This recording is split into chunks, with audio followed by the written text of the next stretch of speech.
जी अस्सलाम वालेकुम, मेरा नाम मोहम्मद फजल खान है और मैं मनोड़ा कैंटोनमेंट बोर्ड का वाइस प्रेसिडेंट हूँ। सबसे पहले तो मैं सिंध गवर्नमेंट का शुक्रिया अदा करता हूँ। कराची की आवाम बल्कि पाकिस्तान की आवाम को ये पार्क का तोहफा दिया। इस पार्क से ये फ़ायदा हुआ है कि यहाँ के जितने रिहायशी हैं इनके रोज़गार में इजाफा हुआ।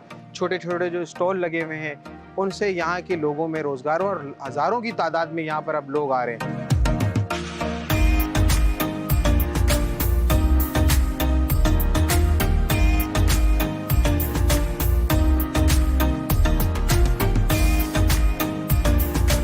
ये पार्क बना है, आवाम माशाल्लाह कराची की आवाम बड़ी खुश है।